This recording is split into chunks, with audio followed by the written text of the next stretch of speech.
What's going on, everybody? So today I just wanted to do a Q&A because I posted a picture on Instagram and I told people to send me questions, and now I need to answer them. So let's get this started. First question: what do you admire most about Corey_fit? P.S. Lock that shit down.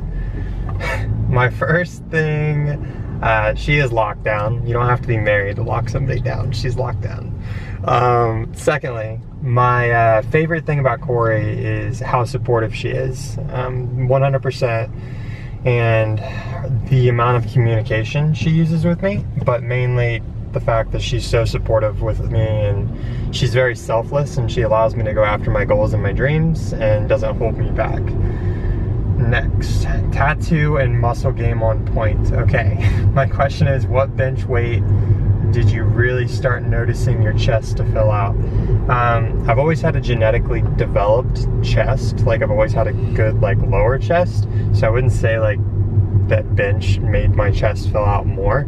I personally, I would say most of my chest development has came from just training chest for many years, and my favorite chest exercise is actually dumbbell chest flies, but that's just my personal opinion. Fruity Pebbles or Captain Crunch? Fruity Pebbles. Meaning behind all the tattoos. I love hearing these stories and love when people ask about mine. Oh, that's such a great question. So I have a full animal sleeve, if you all can't tell. Got a gorilla, have an owl, have a wolf, have a panther, have a baby tiger cub, have a snake right here. And the easiest thing for you all to do is just Google the animal and Google its spirit meaning, like if it's your spirit animal, or if you like the animal's totem, like owl spirit spirit animal owl, or owl spirit animal, panther spirit animal, and you're gonna be able to see the meaning behind each of them. But even more basic, that was something I did with each animal. I Googled each animal to make sure, on top of me loving the animal, that I enjoy, I really liked the spirit animal and the totem and their meaning behind it. But mainly I just love animals. I'm a huge animal lover. Before bodybuilding or physique or improving my physique or just sports or anything, animals are my #1 passion. So I would say the big reason behind these tattoos, like my animals, are because I absolutely just love animals. I'm a big baby at heart, and I'm a sappy guy. My rib tattoo, every saint has a past, every sinner has a future. I got that because at the time I was going through a rough part in my life, and I just wanted to remind myself that everybody that I seen that was doing so well in life, they had a past, and I wanted to continually remind myself of that, so I didn't feel so bad for being in a bad position, or if I was ever in a bad position, I can always look forward to the future and know I will be at the point that I want to be in life at some point, even if I'm not there now. And it helps helps remind me continually when you see someone that might not be that great of a person, maybe they're kind of a douche, or they're just dick, or I don't know, regardless, wherever they are in life, that doesn't mean they can't turn their life around. And it just helps me, remind me not to judge people. That's kind of a long story short. And then my chest tattoo says that whatever it takes, with a 5%, and that's just basically reminding me to do whatever it takes to reach my goals. And the 5% is, there's less than 5% of people in the world that are willing to do whatever it takes to reach their goals. So that stays near and dear to my heart, because I always want to do whatever I possibly can and work as hard as I can to reach my goals. So that's a very condensed short version of what my tattoos mean.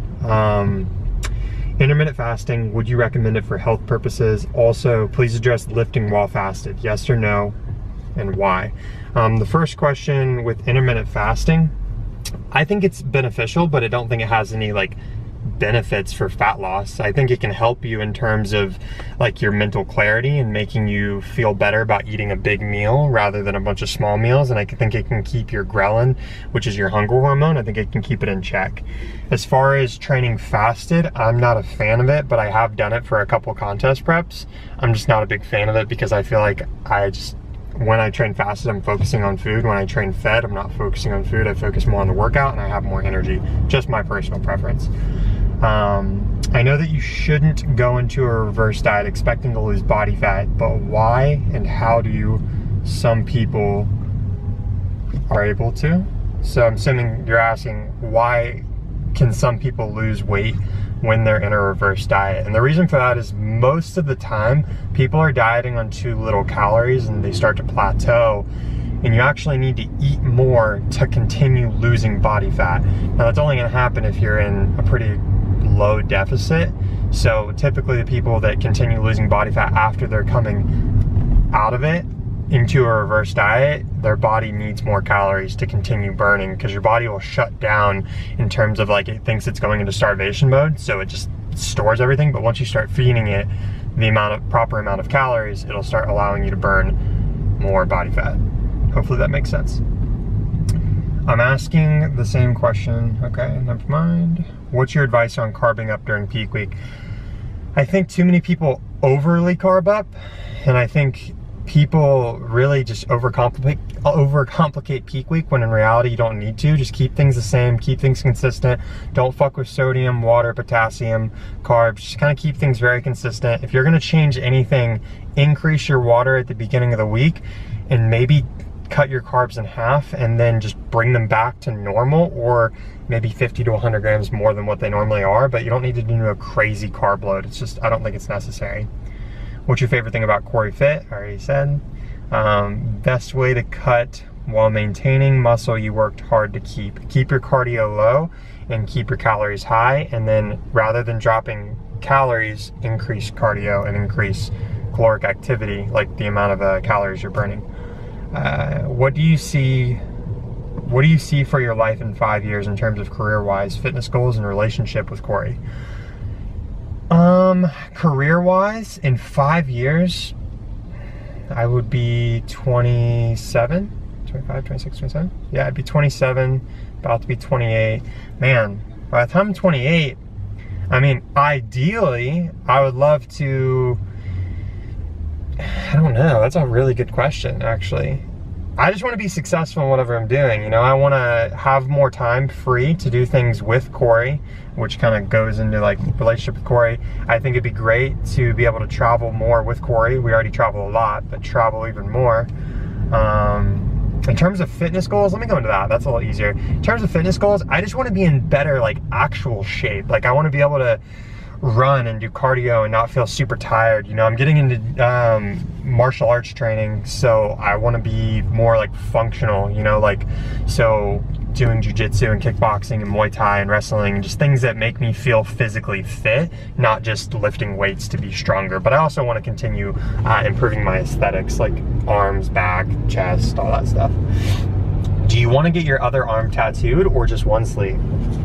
That's a tough one right there, because I right now love my one sleeve, and I'm very like, I want the bottom half, like I want to get the half sleeve from the bottom up and stop.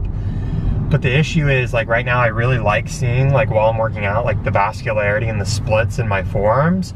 If I didn't work out and I didn't care about like my physique and aesthetics, I would just go ahead and get another full sleeve. But because of aesthetic purposes, I don't think I'm gonna get this arm tattooed for a long time. What made you want to become a health coach / prep coach? It's a great question.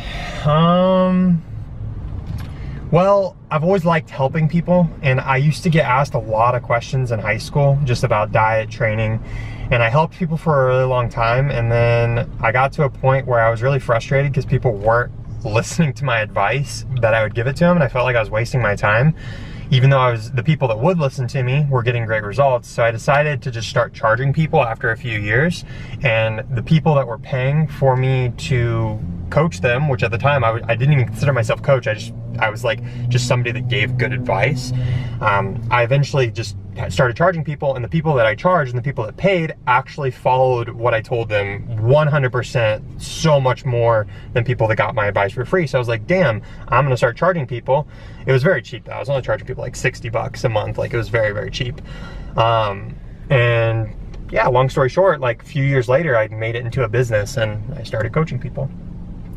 What made you want to compete in physique shows?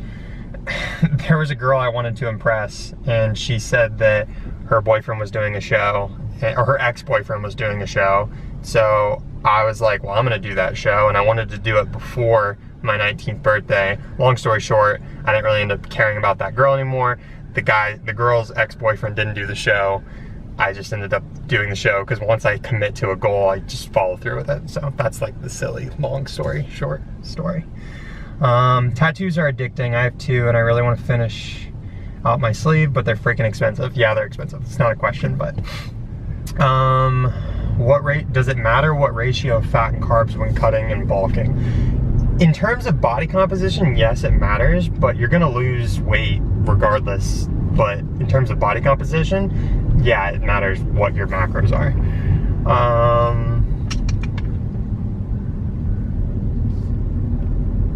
All right, I got 2 more questions. They're kind of long though. Hey, just thought of another question. Hope it's not too late. What are your thoughts on a post-workout meal with low, no fat? I've heard fat slows down digestion of carbs and proteins. Does it make that big of a difference? Okay.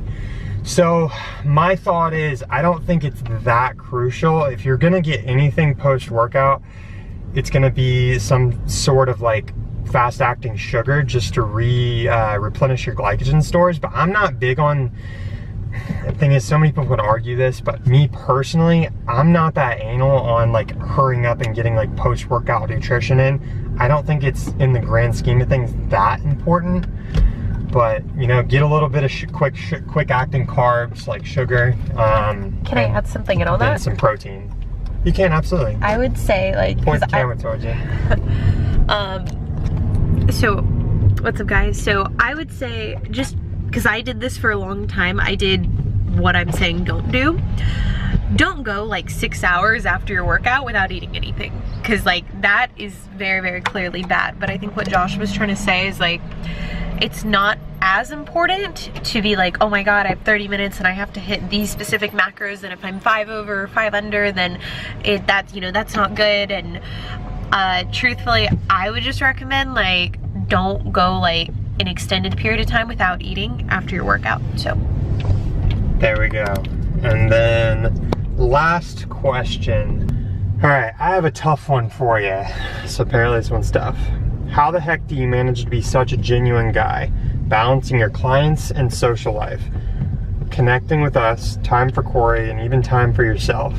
You're an amazing guy and respond and give feedback to so many of us, which is greatly appreciated.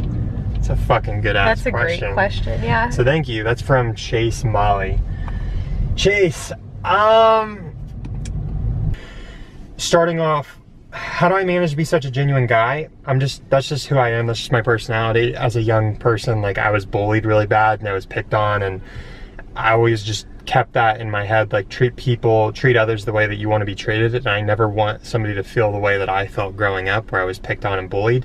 So I always just make sure to just be as nice as I possibly can to every person, because people don't deserve to be, like, get treated bad.